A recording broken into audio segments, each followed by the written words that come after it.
is going on, my fellow movie nerds and geeks alike? We are dipping our toes back into Giallo films today when we discuss Lucio Fulci's 1984 film, Murderock. Now, if you're watching our channel, you know we are no stranger to Giallo films, but for the uninitiated, let me explain briefly what a Giallo film is. Giallo refers to a subgenre of Italian horror and thriller films characterized by a blend of mystery, suspense, intense musical score, and often stylized violence, typically featuring a masked or black-gloved killer and a focus on psychological themes. Giallo, the word itself, is Italian for yellow, which refers to the yellow paperbacks that were popular for crime and mystery stories back in the day. Now, if you want to see how we got to our tier list, which I'm going to be adding Murderock to today, feel free to dive into our channel. I have a playlist that includes all of our Giallo videos, and you can see how we got to where we got to today. And before we dive into Murderock, please be aware, this is your final warning. There will be spoilers in this video. Now let's get into 1984's Murderock, aka Dancing Death. A series of murders rock a dance academy in New York, in which the mysterious directress, Candice, sets out to find the killer, with a little assistance from a shady male model named George, who has a hidden agenda for her, as does she for him. That is basically it.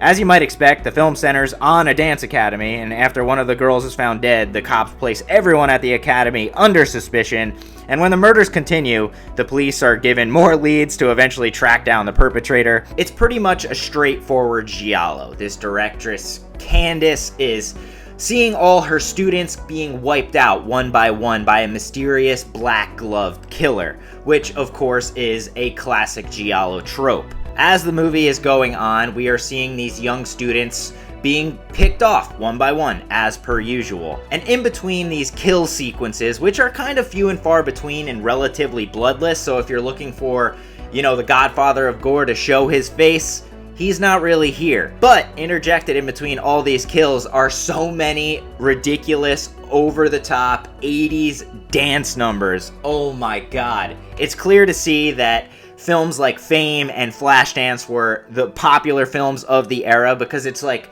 boom, we get this brutal killer on the loose slaughtering these young people, and then all of a sudden we break into a 5-minute dance routine. It's ridiculous. But like I said, this movie is filled with tons of your classic Giallo tropes. You have the black glove killer, a murder mystery is unfolding, we have a inspector, police detective on the case who is relatively ineffective, just as they are in most of these films. We also get a ton of red herrings. Oh my god, we get characters who just end up at the murder scene for some reason. Like, what are you doing out there? We get people dressing up as a killer and pretending to the cops that they are the killer. We get people leaving clues behind, trying to pin the crime on somebody else.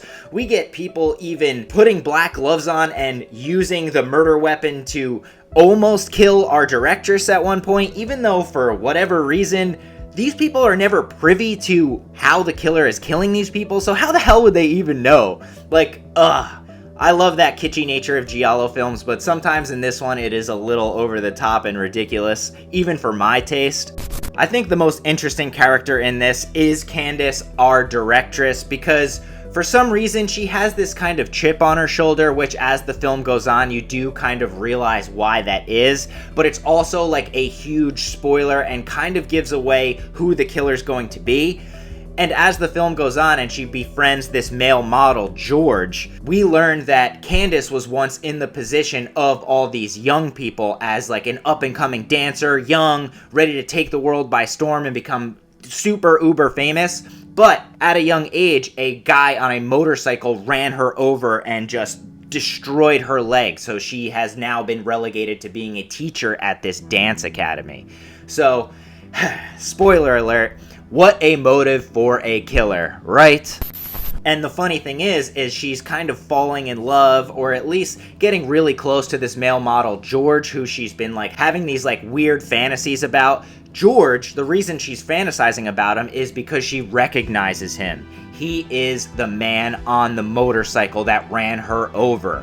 So as the film goes on, she is falling for this guy and seeing his pictures on billboards all over the place, but she has disdain and jealousy for this man and all these young people, which is why she is killing them. She is jealous that these people have their whole entire lives ahead of them, a brilliant future ahead of them with health, youth, and she is just stuck. So her jealousy fuels her rage to try and pin this murder on George and just kill all these young people for being able to do what she couldn't.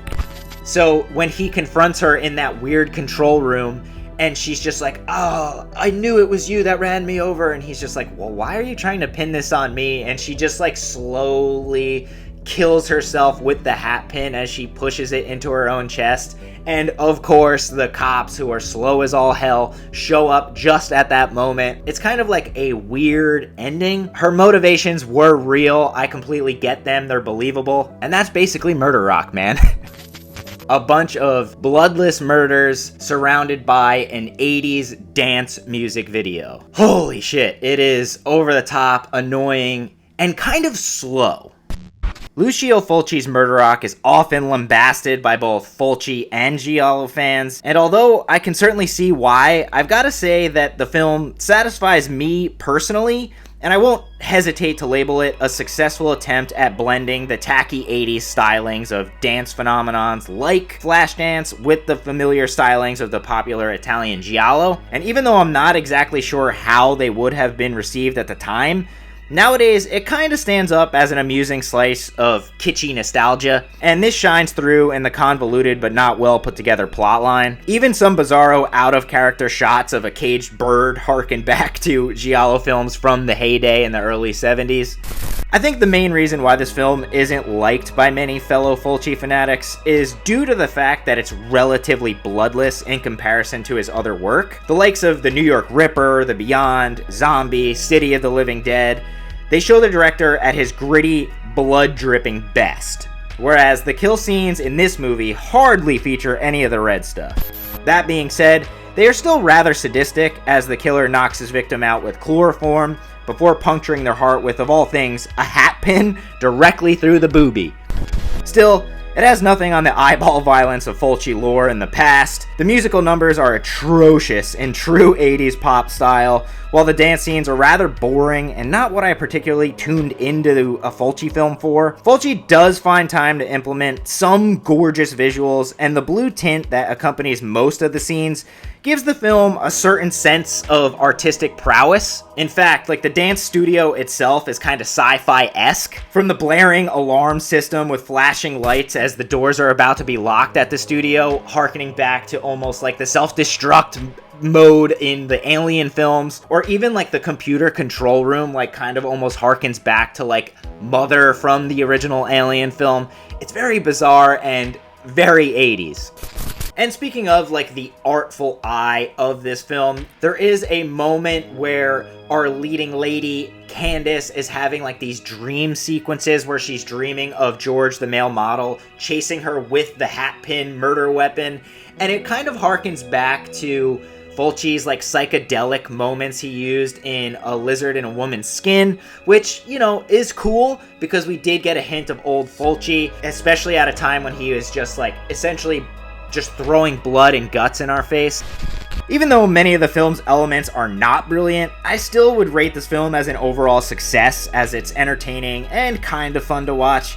And even though there are too many filler scenes, the plot plays out kind of nicely, as most Giallo do. It's not a major highlight either for the genre or for the director, but Murderock is still definitely worth seeing for fans of the genre and for Fulci. You gotta see every Fulci, man.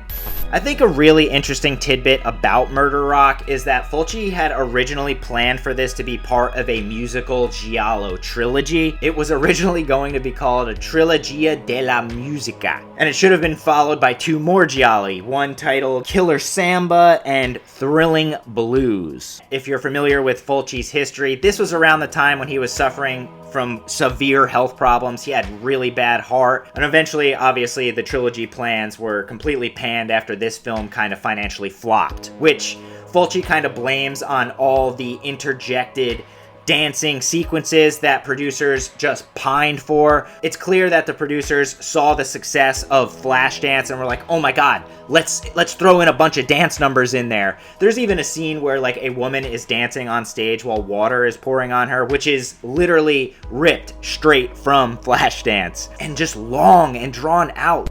And yes, of course you hear Dance Academy and people being murdered. There is going to be a Suspiria connection in your brain, but I don't think that's fair because Suspiria is like a one-of-a-kind masterpiece, once-in-a-lifetime kind of thing. And it also uses a lot of supernatural elements where Murderock is just kind of a straightforward giallo.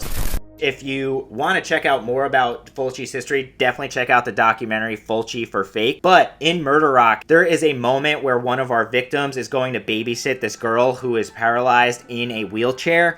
So Fulci kind of put that in there as a nod to his own daughter, which, yikes, man, like, that's really dark. I feel for Fulci at times, but putting that in there, yeesh. And the music, if you're into the 80s, you'll be super into it. It was composed by Keith Emerson. If you're familiar with that name, he also did the music for Dario Argento's Inferno.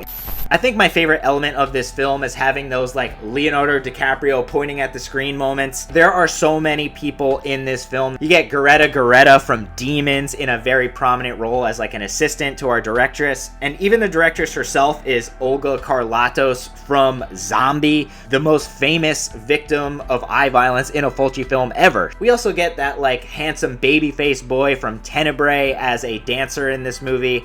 And even the police inspector is the police inspector from Fulci's past work in New York Ripper. And there's just so many other people that pop up and you'll be like, ooh, ooh, ooh. I think this movie's main problem is that the dance sequences are just too long and just kind of out of place. Bruh. Its cardinal sin that it commits is that it's just so boring. Because it's so boring and just kind of weird and those dance sequences seem so out of place, I'm gonna put it in the meh tier. I say everything from meh and above is definitely watchable. I implore you to check out any film yourself and get your own opinion, you know? Like, this is just my opinion. I thought it was just okay at best. Maybe you'll think it's great, maybe you'll think it sucks, but definitely watch things for yourself. Form your own opinions. And I'm sure most of you are wondering, like, if the Black Glove Killer has been showing face lately. Yes, he has been back in town. He kind of kicks it in our apartment from time to time while I'm at work. And when I told him I finally saw Murderock and was going to do a video on it, he did send me this ridiculous video.